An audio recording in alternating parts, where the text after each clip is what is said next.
So artificial intelligence. We hear about it pretty much everywhere, right? And while mainstream media is still pretty much talking about it all the time, I don't think most of us yet understand the true potential of it. AI still feels some sort of a mystery technology. Now, some of those messages in the media are basically telling us that it could take over all of our jobs, replacing humans completely from the workforce. Others are basically telling us the opposite, that it's some sort of nirvana or silver bullet for solving some of the world's biggest problems. So kind of polarizing, right? They're basically telling you to either love or hate AI. Now, unsurprisingly, spoilers alert, I have to tell you first that neither of those messages is entirely true. And if you ask me, personally, I actually don't either love nor hate AI, because AI is a tool. So let's start with that. It's not a sentient entity that can express love nor hate to. So let's leave that part of the narrative for science fiction. What I can do tell you is that over the past 10 years, I've been involved in the application of AI across multiple industries. So from financial services to consumer products. And think from a function point of view, sales and marketing and logistics and manufacturing. And over those years, I saw lots of really good success stories, stuff that really made me proud about this technology. And at the same time, lots of failures. And today, I would like to share with you the one common denominator across all of those success stories. And that is that when applied in the right way, AI will give us all superpowers. But why? Let's start approaching that with that angle. So why will AI give us superpowers? And actually, let me take a little bit of a background on this one with a question back. So what resource is truly the most valuable to us compared to time at the end of the line? So we never have enough of that one, and we always want more of it, right? And even from a business point of view, it is the one resource that we're constantly trying to maximize. So people's time to get things done. That is the one thing we're constantly trying to maximize with our workforce. So if you need to increase your sales, some of the things that might come to mind are maybe you should increase your salespeople. And if you need to reduce downtime in your factories, maybe you should have more maintenance operators, right? But doing that is not always possible. Now going back to AI. And specifically in my work at FrieslandCampina, we're seeing this shine in the maintenance space. You see, some of our factories need to run 24/7, and they have some pretty complex critical equipment to enable that to happen. And what you're seeing on that screen now is one of those machines, just one. It's a sterilizer, and its name is Flex 4. We have 15 of those machines sitting in just one of our factories in Outer Belgium. Now, what you're seeing on the other side is basically the X-ray, if you wish, of the Flex 4 machine. And all of those boxes, all those, are basically critical subcomponents of the machines. So that's where we usually put sensors to measure stuff like pressure, humidity, things that tells us something about the state, the health, if you wish, and the performance of the machine. We have just in that one machine over 90 sensors streaming data on real time constantly. So I hope you're not surprised when I tell you that from time to time, just because it's so much information, this machine does break. And when that happens, and if you're running a factory that needs to run 24/7, that is a big thing because we need to firefight immediately and solve that problem to go back to this 24/7 operation mode. So that's a lot of stress for a lot of people to make sure that we can go back. They really needed some help on this one. So what could we do to help them? One thing could be we should add more people, right? Well, been there, done that, actually. That didn't pull it off fully, at least. So we had to try something else, and we tried AI. And the reason that we tried it was that if you look at the challenge, it's basically a lot of information. So what AI is doing is basically looking at all of those sensors, all of those 90 sensors streaming data. And it's looking at all of those interactions in the sensors on real time. And by doing so, it's enabling our maintenance operators with the power of prediction. So basically, it's enabled them to see things before they happen. And the coolest thing of this one is that we actually were able to catch some of these events around 3 months before they would actually happen. So that basically gave our maintenance operators more than enough time to actually focus on preventing and organizing a maintenance routine and actually preventing the breakdown altogether. So they're still there, and they are really using their precious time to do that thing they do really well, which is organizing those maintenance routines. So I hope with this one you're getting a better view about what AI is really about, right? It's not a mystery technology, actually. It's just a technology that enables machines to succeed at highly complex cognitive tasks that we people try to, let's say, struggle to do on our own or in isolation. So like that prediction challenge on all of those sensors in just one machine. Remember, we have 15 and we have all of other tons of machines in that factory, right? So we need to use the time in a better way. Now, if you want to understand how this works, machine learning is really at the core of it. And there are many ways to explain machine learning, one more complicated than the other. Let me pick one that is one of my favorite for explaining this. And this one comes from Google's chief decision science, Cassie Kosyrkov. And the way she explains this is actually forgetting about the technology for a while and just thinking, how do we actually talk with a person to ask the person to do something for us? Because talking with machine is actually not that different.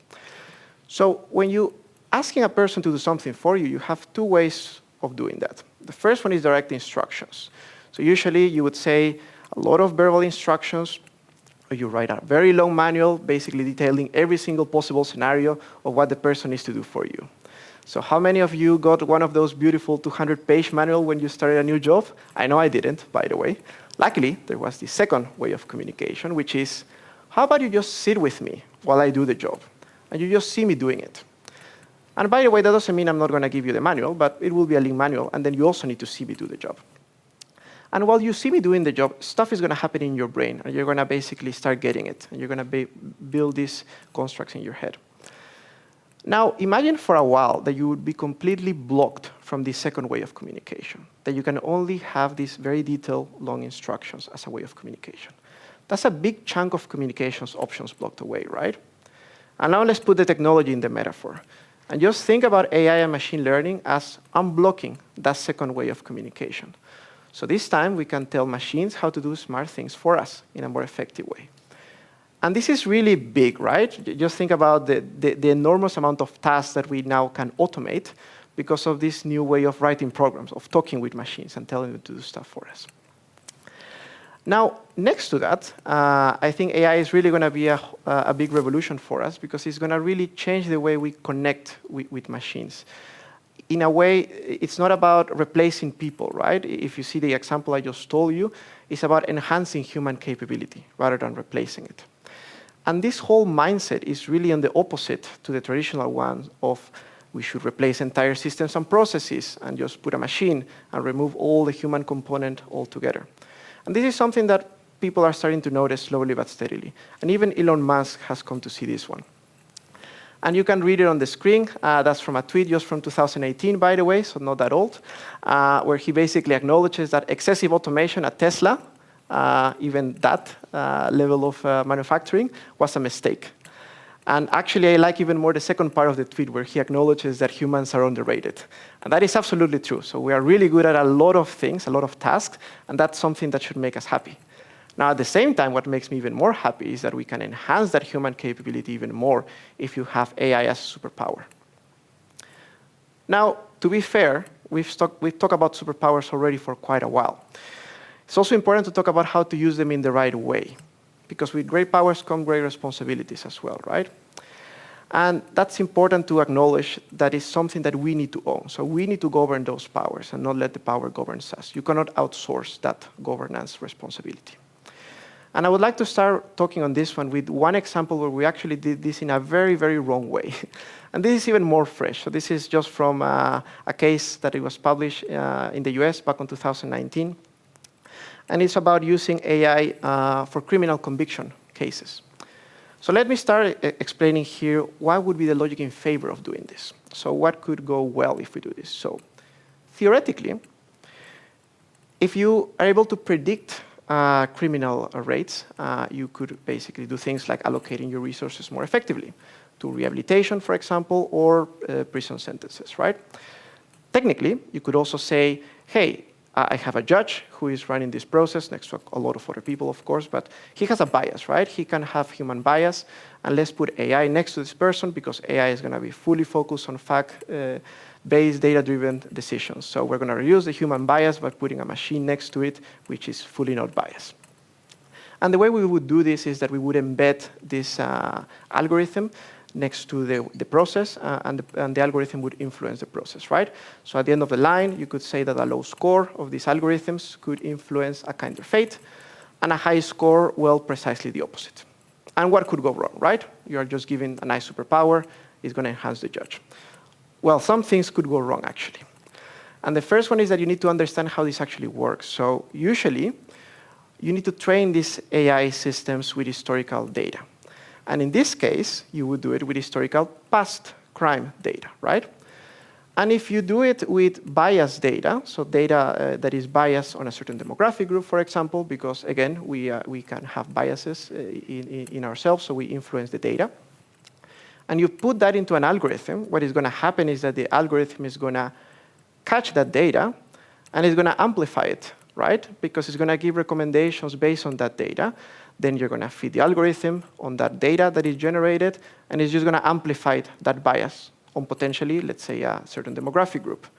And that can be having huge effects when you deploy this at scale. The other thing that we should know is that more often than not, these systems are what we would call closed proprietary systems, which means, long story short, that let's say the end user, the judge, is not able to interrogate the system. So let's say the judge would get a high score. Okay, this person is very likely to be guilty. Why? So why is this the case? He cannot see it because it's an IP, because it's closed, because he's just not able to do it, to see it. So he would need to believe it on face value. That is really dangerous. And the question is, we can do this. We've done it on 2019 already. Should we do this? Should we use these powers in this way? And I would dare to say no. And I'm also going to be the one saying that there's going to be plenty of shades of gray along this AI journey. So not all things are going to be as this straightforward as this one. But I hope we do recognize that there will be cases where we need to act pretty much swift and fast and put some boundaries in the way we use this technology, if we want to use it at all, actually. Now, using AI is such a big responsibility also, or let's say beyond risk management, like the case I just told you, because it can really create a lot of good things for us. It can really save human lives. And that's the other extreme of the realm of possibilities. And for this one, I would like to take you to 2015, just to give you a sense of magnitude. So back in 2015, 10% of all deaths in the US were linked to misdiagnosis of clinical diseases, which is massive, right? 10% is huge. In a way, at the same time, though, I would say it's quite understandable. So who runs the diagnosis of any disease? A person, a doctor. Many of these doctors can be overwhelmed sometimes with many cases. And if you put too much load on any person, it's going to get tired. If I work nonstop for 3 days, I'm going to make mistakes. It's only natural. Now, if fatigue is a challenge on this specific task, let's say, you could also acknowledge that AI is immune to that one, right? AI is not going to get tired. It's not going to have fatigue. It doesn't need to sleep at least 8 hours, like I like to sleep. So that's an advantage. And looking at that advantage, there has been already quite a couple of studies that prove that AI is really good at diagnosing certain diseases, like, for example, breast cancer. So if you have some data like images from X-rays, for example, yeah, AI is really good at pinpointing those anomalies that basically are then pinpointed to a disease, and it can do that even better than a human doctor in some studies when you put them one versus the other. And it is with this context in mind that there was a nice joint venture that I actually really enjoyed reading between the University of California and General Electric, which was basically exploring how we can do this better, right? So how can we use AI to optimize this process? So basically, how can we optimize the time of the doctor and how we can make better clinical decisions? But before I tell you how this goes, let's go back to one step, right? I also told you that AI is doing it better than a doctor, right? So why would we keep the doctor at all in the equation on this one? Well, there is a reason for this. The reason is that even if you have an AI system embedded on an X-ray machine, which is what they did, by the way, so they had the X-ray machine with the embedded anomaly detection, if you wish, system there pinpointing this. That's good. It was very accurate. But even if you have that, which is going to be, again, very accurate, the doctor still brings to the table something, and that is the ability to put that pre-diagnosis, that's how I like to call it, into context and confirm that that one anomaly is indeed a tumor or maybe not something else that should be treated differently. But you are still optimizing the process, right? Because the way this would work is that the doctor doesn't need to see anymore so many X-rays, and he's going to really focus his attention in those X-rays that are really important and in this really specific part that is highlighted by the algorithm So you're going to optimize his time a lot better, and you're going to optimize the overall accuracy of the entire process. So it's really a win-win, right? And it's really about enhancing capability. So in the end, we're going to have an X-ray, and we're going to have a doctor, and we're going to have a person. I'm not going to even talk about the importance of the human connection in this picture, but let's say you should always see the enhancement of the capability of the doctor on this one. Now, to finalize, I would like to actually go back to where we started. And that is the one thing that I really don't want you to forget from this talk. And that is that AI will give us superpowers. It's already doing it, huh? But it's really up to us to use them in the right way. And that means that we need to own certain responsibilities on this thing. It's not about giving it all to AI. And we need to own things like making sure that we train AI system with unbiased, untainted data. We need to also own how we use this technology, how we use it to enhance human capability rather than replacing it. And we also need to own the use cases, so basically using it for the betterment of society.